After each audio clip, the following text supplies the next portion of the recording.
इंसान के पास जो भी होता है वो उसमें संतुष्ट नहीं, उसे कुछ और चाहिए, कुछ और मिलने पर कुछ और चाहिए। बस यही सिलसिला चलता रहता है। मैं संगीता, दिल्ली से। अरे मैं कोई स्पीच नहीं दे रही हूँ, आम इंसान हूँ, नॉर्मल सी बात कर रही हूँ, आम जिंदगी से जुड़ी हुई। जैसे कि आजकल दिल्ली में ठंड काफ़ी पड़ रही है। अब मैं दिल्ली से हूँ तो दिल्ली की ही बात करूँगी। आप सब जानते ही हैं कि दिल्ली की सर्दी, गाना भी बना हुआ है इस पर। तो फूल बन के बंद पड़े हुए हैं, पत्ते भी जैसे सो गए हैं। धूप नहीं है ना, तो खिल ही नहीं रहे हैं। आजकल दिल्ली में काफ़ी ठंड पड़ रही है। अब जैसे कि ये गजानिया की कली, मेरा तो सपना ही रह जाएगा इसे खिलते हुए देखना। मैं सोच रही थी बड़ी मुश्किलों से तो ये गिलहरियों से पौधा बचा था और इस पर कलियां भी आई, फूल भी खिलने को रेडी है कई दिनों से, लेकिन धूप ही नहीं निकल रही है। तो कली बंद की बंद पड़ी हुई है। इसका तो टाइम पीरियड होता है, लगता है बिना खिले ही ये ख़त्म हो जाएगा। और ये गेंदे के फूल भी देखे किस तरह से हो रहे हैं, आधे खिले हैं आधे नहीं, और बहुत ही देर लग रही है इनको खिलने में क्योंकि धूप नहीं है। अब देखिए मैं भी शिकायत करने लग गई ना, आखिर मैं भी तो इंसान ही हूँ। हाँ, तो मैं बात कर रही थी कि इंसान के पास जो होता है वो उसमें संतुष्ट नहीं है।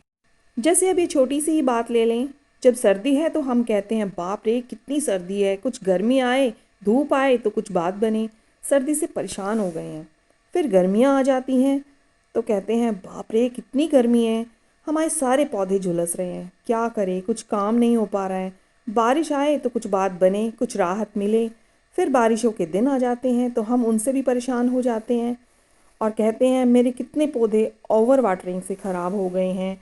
हम किस किस को शेड में रखें, कहाँ रखें, गार्डनिंग कैसे करें, मॉइस्चर, ह्यूमिडिटी, चिप चिप। हे भगवान, गर्मी बारिश दोनों से परेशान हो गए हैं, दोनों को सहन करते करते बहुत दिन हो गए हैं। अब तो बस सुहाने से ठंड का मौसम आ जाए, है ना। और ये सिलसिला यूं ही चलता रहता है। लेकिन कुदरत अपने ढंग से बारी बारी हर मौसम बदल बदल कर इस धरती की आवश्यकताओं को पूरा करती रहती है। आजकल ठंड के दिन हैं तो गार्डनिंग का काम ज़्यादा नहीं करती, 2-3 दिन से सोचा अपना कबाड़ का बोरा निकालती हूँ और अंदर बैठकर ही कुछ काम कर लेती हूँ। तो अब दिखाती हूँ अपना बोरा। तो ये रहा मेरा कबाड़ का बोरा, जिसमें मैं खाली बोतलें, डब्बे, जो भी मुझे ऐसा लगता है कि ये मेरे काम आ सकता है, इसमें जमा कर लेती हूँ। तो अब मैं इसमें से छांट लेती हूँ कि मुझे क्या क्या यूज़ करना है। तो उसके बाद मैं आपसे मिलती हूँ और देखती हूँ मैंने क्या क्या छांटा है। तो ये सब मैंने इस कबाड़ के बोरे में से छांट लिया है, इसी पर हम काम करेंगे। हाँ, तो हम बात कर रहे थे कि सारे ही मौसम इस धरती पर रह रहे जीवों और पेड़ पौधों के लिए आवश्यक हैं। तो हमें हर मौसम को एंजॉय करना चाहिए, उसका लुत्फ उठाना चाहिए, यानी संतुष्ट रहना चाहिए। बारिश ना हो तो नई उपज कैसे हो, गर्मी ना पड़े तो बारिश कैसे हो, समुद्र का पानी एवेपोरेट कैसे हो पाएगा, फसलें कैसे पकेंगी, सर्दी भी ज़रूरी है, सर्दी की अलग अलग फसलें हैं, वो सब हमें कैसे मिलेंगी। हमें तो गर्व करना चाहिए कि हमें कुदरत ने इतने मौसम दिए हैं। गर्मी से बोर हो गए तो बरसात आ गई, बरसात के बाद सुहाने दिन आ गए, मीठी मीठी ठंड के बाद फिर से धीरे धीरे गर्माहट के दिन आ गए। तो ये देखिए बातें करते करते मेरा काम भी हो गया। अब इनको कैसे बनाया है ये तो कोई नई बात नहीं है, अब तो यूट्यूब पर बहुत सारी वीडियोज़ हैं कि इनको कैसे बनाना है। तो इन चीज़ों पर बातें करना तो बेकार है। हाँ, लेकिन एक चीज़ मैं आपको बता देती हूँ, शायद आपके काम की हो, कि कई बार हम जब इनको हैंग करते हैं ना, हैंग नहीं, हैंग करने के लिए जो हम होल बनाते हैं ना, तो वो कई बार बराबर नहीं हो पाते हैं। हम आलस कर जाते हैं कि कौन नाप कर बनाए, और ऐसे ही 3 होल कुछ कुछ दूरी पर कर देते हैं, लेकिन वो ना थोड़े ठीक नहीं बैठते हैं और कुछ आड़े टेढ़े हो जाते हैं, तो सही से बैलेंस नहीं हो पाता जब हम इस पर कोई डोरी या कोई चेन से हम इसको बांधते हैं। तो सही तरीका क्या है ना कि इंच टेप से हम इसको नापेंगे। देखिए, यहाँ से इंच टेप एक जगह निशान लगा लेंगे पहले, और यहाँ इंच टेप रख के, और इसका जो ऊपर का जो पूरा राउंड जो एरिया है ना, तो यहाँ से देखिए यहाँ तक का हम उसको इंच टेप से नाप लेंगे।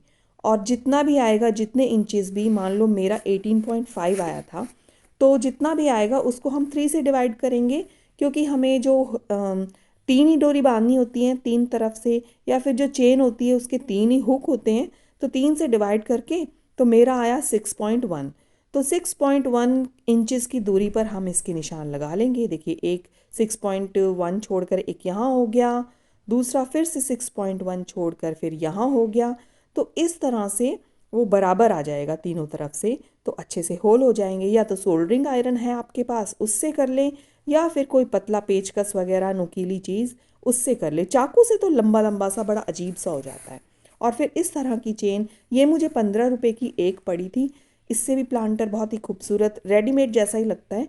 या फिर कोई बात नहीं, आपके पास डोरी है तो डोरी से भी कोई कम नहीं लगेगा, उससे भी बहुत ही खूबसूरत लगेगा। तो इससे बांध के हम हैंग कर सकते हैं। तो देखिए मेरे प्लांटर तो हो गए हैं रेडी। और अब ये देखिए, किसी भी हम जो मार्केट से लेते हैं ना, उससे किसी भी हालत में कम नहीं लग रहे हैं।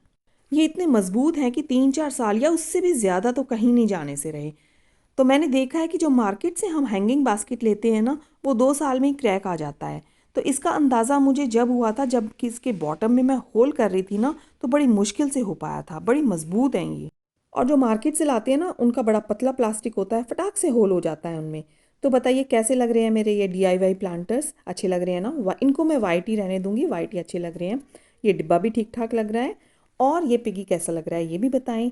तो अगर आपको मेरा वीडियो पसंद आया तो इसे लाइक करें, और मेरे चैनल पे नए हैं तो इसे सब्सक्राइब भी ज़रूर करें। और जिन्होंने कर लिया है उनको बहुत बहुत धन्यवाद। आपका सपोर्ट और मोटिवेशन तो हमेशा चाहिए। फिर से याद दिला दूँ, सब्सक्राइब नहीं किया है तो कर लीजिएगा, कर लेंगे ना। और हाँ, बेल आइकन प्रेस करके ऑल पर भी क्लिक कर देना। बहुत से व्यूवर्स को नोटिफिकेशन नहीं मिलता, फिर कहते हैं आपने इतने दिन से वीडियोस तो डाला ही नहीं। तो चलिए मिलते हैं किसी नेक्स्ट वीडियो में। तब तक हैप्पी गार्डनिंग, मौसम को एंजॉय करते रहिए और शिकायत मत कीजिए, संतुष्ट रहिए।